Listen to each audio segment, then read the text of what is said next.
Hola a todos y a todas. En este video lo que vamos a desarrollar es un ejemplo práctico para la construcción de una retícula modular. Sirve como apoyatura al teórico que tuvimos, al teórico de maquetación, y por supuesto al práctico en donde desarrollamos justamente la construcción de la retícula. Una vez que tenemos definida nuestra propuesta gráfica, ¿sí? Nuestro boceto en el cual vamos a plasmar la primera idea para nuestro trabajo, es necesario ordenar todos los elementos que definimos atendiendo a diferentes criterios. Algunos van a ser de carácter funcional y otros de carácter estético. En cualquier caso, nuestro plano de trabajo tiene que ser dividido en campos. Nuestro plano de trabajo podría ser una hoja de papel o podría también ser una pantalla, ¿sí? En este caso, en este ejemplo que vamos a desarrollar, vamos a utilizar una página, ¿sí?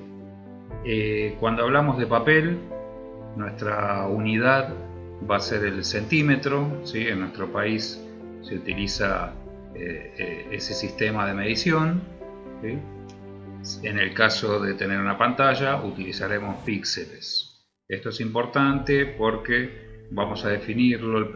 En el primer paso lo vamos a definir este formato en nuestro software de maquetación, ¿sí? Vamos a definir el formato de trabajo, acá representado en este plano blanco. Comenzamos trazando la caja tipográfica. Cabe aclarar que todas las medidas internas de una publicación deberían componerse en puntos tipográficos, para lo cual deberíamos configurar la unidad de las reglas de nuestro programa de maquetación en esta unidad, en puntos tipográficos. Esta caja separa la mancha, que es el área en donde se va a desarrollar nuestra composición gráfica, ¿sí? Ahí van a estar nuestros textos, las imágenes y otros elementos gráficos, y la separa de los márgenes, ¿sí? Los márgenes que definimos previamente en el boceto: el margen de cabeza, el margen de pie, el margen de lomo y el margen de corte. El siguiente paso es dividir esta caja en columnas, tantas columnas como hayamos definido en nuestro boceto. En el ejemplo que presentamos, esta división va a ser de 2 columnas. Al espacio entre estas 2 columnas se lo conoce como calle vertical o corondel. La medida de esta calle vertical se ajustará más tarde de acuerdo al interlineado del texto principal que vayamos a elegir. Es importante que definamos esta medida después, el interlineado, porque impactará sobre todas las otras medidas internas de la publicación. Por lo general, las calles verticales miden una vez el interlineado, una vez y media y hasta 2 veces el interlineado. Ahí se puede ver un ejemplo de interlineado de una vez. A continuación, lo que tenemos que hacer es la división de la columna en campos, ¿sí? Esto lo hacemos mediante una línea simple, aquí representada en rojo, ¿sí? Mediante el trazo de estas 2 líneas rojas, lo que hicimos es dividir la columna en 3 campos.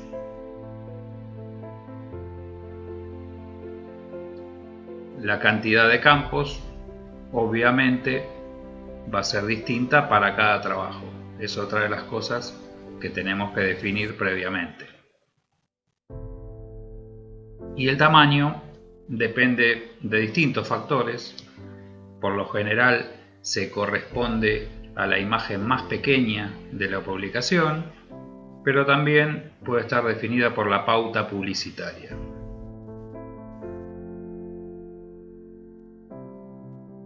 El siguiente paso es definir la tipografía que vamos a utilizar para nuestro texto principal, el cuerpo y el interlineado.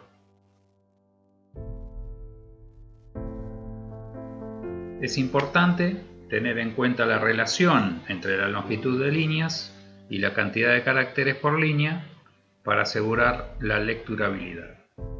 Eso ya lo vimos en el teórico.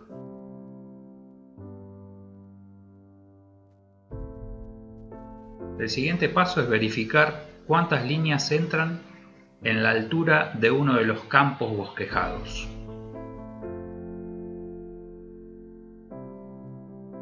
Al ser necesario adaptar la altura de los campos a un determinado número de líneas, es muy probable que tengamos que aumentar o disminuir su alto.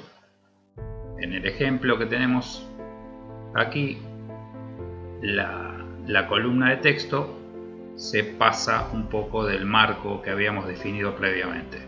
Eso se puede ajustar en el programa de maquetación. En el siguiente paso verificamos cuántas líneas pueden entrar en la altura de uno de los campos definidos previamente. ¿Sí? En este ejemplo contamos qué cantidad entra en uno de los campos.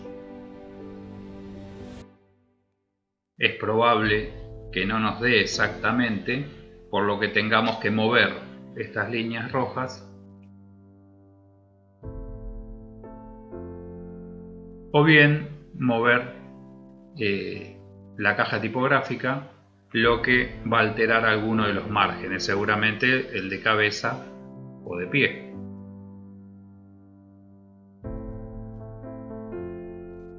En este ejemplo se determinó que cada campo va a tener 9 líneas de texto de alto.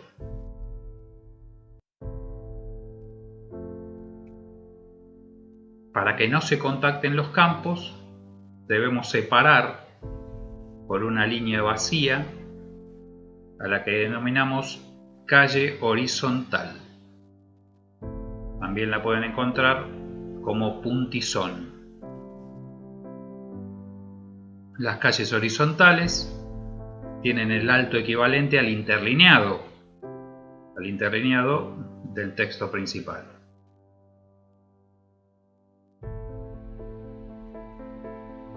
Por ejemplo, si nosotros determinamos que nuestro cuerpo principal es de 10 sobre 12, cuerpo 10, interlineado 12, las calles horizontales tendrán 12 puntos.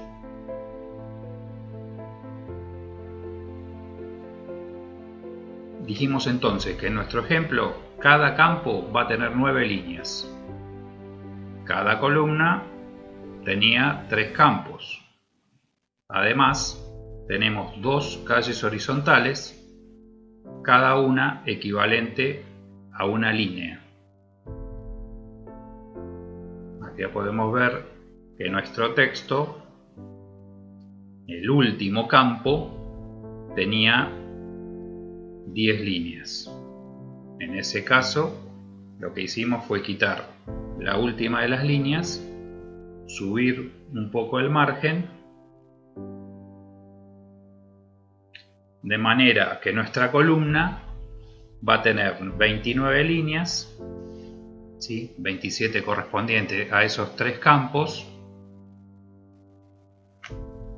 más las 2 calles.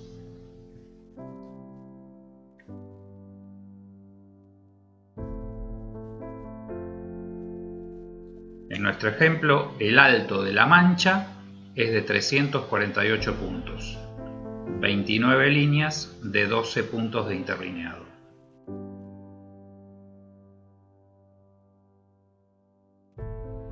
La retícula queda conformada por un total de 6 campos, 3 campos por columna.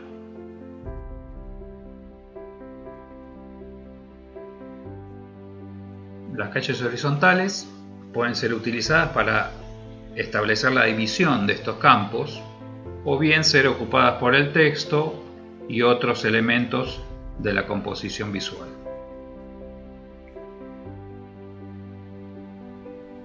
Es importante destacar que la retícula se aplica a toda la publicación y va a ser lo que determina las lógicas para la maquetación. En esta última sección veremos cómo juega la jerarquización de los textos en relación a nuestra retícula. Como pudimos ver, toda la división reticular se encuentra sujeta al valor del interlineado del texto principal. A su vez, todos los cuerpos e interlineados utilizados en la publicación también se relacionan con el interlineado del texto principal. Esta relación es directa. Dijimos que nuestro texto principal estaba compuesto en cuerpo 10 sobre 12 puntos de interlineado. Nuestros títulos, por lo tanto, podrían estar compuestos en un cuerpo 20, en el ejemplo en cuerpo 21, pero con un interlineado de 24 puntos. Esto es el doble de interlineado del texto principal.